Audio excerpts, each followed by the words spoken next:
পৃথিবীর কোনো জরিপ কোনো ব্যক্তি বিশ্বাস করে নাই যে বিএনপি জিতবে 1991 সালে 1991 সালে, কিন্তু পৃথিবীর কেউ বিশ্বাস করে নাই, কিন্তু জনগণ গোপনে ঠিকই তলে তলে জিতায় দিছে। এখন এবার যে সিচুয়েশন, যে নেটটা জাল ফেলেছে ডক্টর মোহাম্মদ ইউনূসই ফেলুক আর জামাতি ফেলুক, যাই করুক, এখানে যদি আমেরিকা ফেলুক, আমি তো বলেই যে ভূরাজনীতির ফাঁদে বাংলাদেশ, আমি লিখেছিও। তো সুতরাং এখন যদি ওইভাবে তলে তলে কিছু হয়, আর জনগণ যদি এই প্রেশারে ঘটনা হয় যে হায় আমরা অন্ধকার যুগে যাব না, আমরা অন্তত ওপেন যুগে থাকি, তাছাড়া তো আমি তো ডিজাইন যেটা মেটিকুলাস ডিজাইন যেটা সাজানো হয়েছে, তাতে করে বিএনপি জেতার সম্ভাবনা আমি আর এখন দেখছি না। ইলেকশন হয় কিনা সন্দেহ আছে, আমার কাছে এও মনে হচ্ছে। কারণ আপনি চিন্তা করেন যে এর বাইরেও আছে, ধরেন এই ডক্টর মোহাম্মদ ইউনূস বলছে না যে ইলেকশন না হওয়ার তো দুটা কারণ আমি দেখি। একটা হচ্ছে যে ইলেকশন থেকে বড় কিছু রাজনৈতিক দল যদি সরে যায়, বা পারসেপশন হয়েছে বড়, বিএনপি সরবে না, এটা আমার কাছে মনে হয় না যে বিএনপি নির্বাচন থেকে কোনো অবস্থা থেকেই সরবে।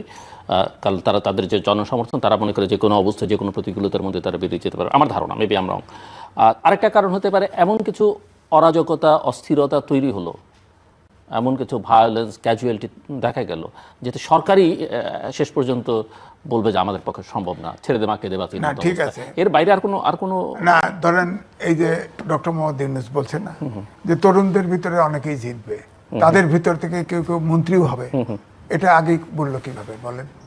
এটা কি মেট্রিকুলাস ডিজাইনের কয়েক মাস আগে অংশ? একবার বলেছিলেন যে ব্যালট বক্স চিন্তাই হয়ে যাবে, এই নির্বাচন কিভাবে করব, তারপরে তো আবার হঠাৎ করে উনি তো মাঝখানে একটা কথা ছাড়িয়ে দিয়ে সমস্যা তৈরি করে। তারপরে ধরেন আপনি বলেন গণভোটে বিএনপির তরুণদের কথাও বলতে পারেন, বিএনপির মধ্যে তো কিছু তরুণ প্রার্থী যদি বলেন উনি ওই এক তরুণ ছাড়া কিছু বোঝে না, ওই এক তরুণ তো হাওয়া হয়ে গেছে, বোয়াল মাছের পেটের ভিতরে ঢুকে গেছে, জামাতের ভিতরে ঢুকছে না, বোয়াল মাছ ছোট মাছ খায় না, তাজা মাছ খায় না, এরপরে পেটের ভিতরে গেলে হজম হয়ে যায়। এটা 3-4 টুকরো বানায় দিয়েছে এনসিপি। এটা হচ্ছে তরুণদের বারবার ধোয়া তোলা হয়েছে 4 কোটি ভোটার তরুণদের পক্ষে, ভোটাররা তরুণরাও হতাশ, আমিও নিজেও হতাশ। কারণ 71 সালে আমাদের প্রত্যাশা পূরণ হয় নাই, যেরকম দাবি ছিল, আপনার 90 হয় নাই।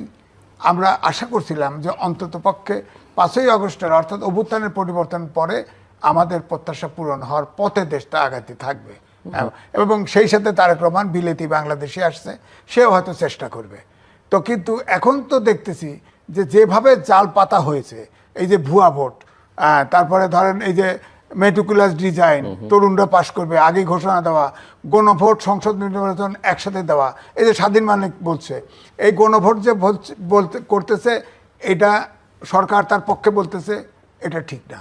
তারপরে প্রধান উপদেষ্টা তারা একটা ব্যাখ্যা দিয়েছেন ফেসবুকে, কেন তারা জাস্টিফিকেশন, লম্বা জাস্টিফিকেশন আপনি দেখেছেন না, তাহলে তো কেন তারা হ্যাঁ ভোটের পক্ষে বলছেন? সুপ্রিম কোর্টের রায় হয়ে গেছে, অন্তর্বর্তীকালীন সরকার, উনি যদি পক্ষ নিতে পারেন, নিতেই হয় তো উনি রাস্তায় আসুক, অপোজিশনে চলে আসুক, আসে তোর এনসিপি জয়েন করুক। এনসিপি তো এখন বুড়া তরুণ নাই, উনি জয়েন করুক, করে ক্যাম্পেইন করুক, সমস্যা নাই, জামাতে জয়েন করুক। উনি না ভোটালা যিনি দিবে, ধরেন আমি না ভোট দেব, আমিও ট্যাক্স দিচ্ছি, আপনিও হ্যাঁ ভোট দেবেন, আপনিও ট্যাক্স দিচ্ছেন, উনি এক পক্ষে কি করে বলে?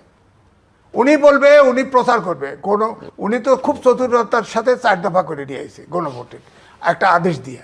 এটা সাংবিধানিক সরকার, আগেও বলছি, সাংবিধানিক সরকার, আপনার সংবিধান সংস্কারের ম্যান্ডেটই নাই, প্রেসিডেন্ট, প্রধান উপদেষ্টা কারো আদেশ দেওয়ার ক্ষমতা নাই, অথচ আদেশের বিনিময়ে এই 4 জনকে আগে গণভোটে ঢুকাই দিলেন 4 দফা, 84টা সংস্কার 4 দফার ভিতরে দিচ্ছেন কায়দা করে।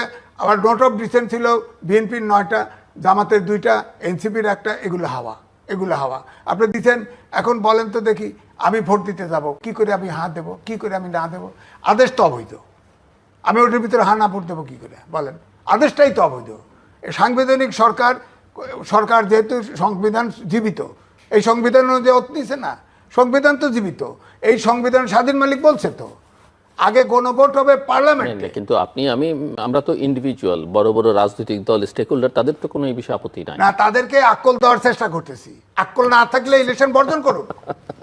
এই মেটিকুলাস ডিজাইনের ফাঁদে পড়ছে তো, আমি পরিষ্কার বলতেছি, ফাঁদে পড়ছে।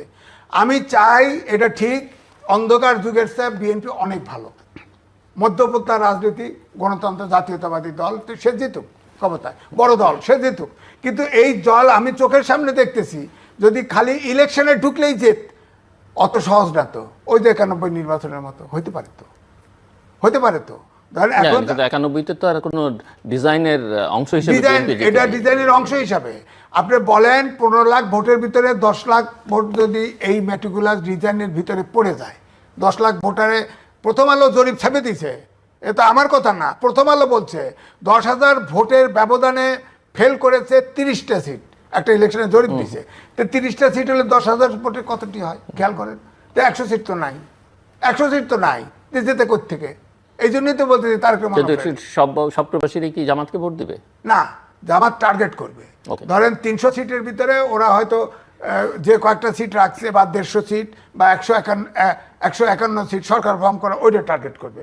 টার্গেট করে ওখানে এই মেট্রিকুলার ডিজাইনের এই ভোট আপনার ঢুকাই দিবে, জি। যে ট্রান্সফার ভোট আর হলো প্রবাসী ভোট, এটা দিয়ে 10,000 আপনার 151টা সিটে ঢুকাই দিবে। তো ঢুকাই দিলে তো ফেল, 10,000 ভোটের ব্যবধানে তো 30টা ভোট যদি ফেল করে, তাহলে দরকার হলো 30টা যদি হয় 90টা 3 4 12 40,000 ভোট, 50,000 কত 1 লাখ ভোট, 10 লাখ ভোট দিলেই হবে। তো হবে তো, এটা তো তাদের হাতে আছে ভোট। জি মিস্টার রনি, আপনি আগে যে প্রশ্ন আগের প্রশ্ন এবং সেই সঙ্গে অবশ্যই যদি অন্য কিছু থাকে। আমি একটা একটা করে বলি। প্রথমত, প্রকৃতিতে যখন শূন্যতা থাকে, শূন্যতা খুবই ডেঞ্জারাস একটা বিষয়। আওয়ামী লীগ এবং তার যারা সহযোগী এরকম 50% লোক এখন নেই। তাদের এই যে শূন্যতা, তারা ভোটে নাই, প্রতিযোগিতায় নেই, ক্ষমতায় নেই, আউট অফ দ্য মার্কেট। পরে এই পুরো যে 50% জায়গা, এই জায়গাটা দখল করছে, এই শূন্যতার যে জায়গাটা পূর্ণ করছে, ম্যানেজ করছে, সব কিছু হলো বিএনপি, জামাত এবং তাদের এনসিপি যারা অন্যান্য দলগুলো আছে। এখন এরকম শূন্যতার মধ্যে যখন আমরা পড়ি, বিশাল একটা শূন্যতার মধ্যে পড়ি, আপনি গিয়ে দেখেন বড় একটা ফসলি মাঠ, আপনি একা, গভীর রাত্রি, আপনি পথ হারিয়ে ফেলবেন। শূন্যতার মধ্যে মানুষ পথ হারিয়ে ফেলে, নিজেকে নিয়ন্ত্রণ রাখতে পারে না এবং সে ভুল করে। কাজে এই যে এখন যে একটা বিরাট শূন্যতা চলছে, সেই শূন্যতার মধ্যে সবাই তার যে ওজন, এই ওজন হারিয়ে ফেলেছে, সবাই তাদের পরিচয় হারিয়ে ফেলেছে এবং সবাই তাদের যে নবস, সেই নবসটা সে নিয়ন্ত্রণে রাখতে পারছে না। সে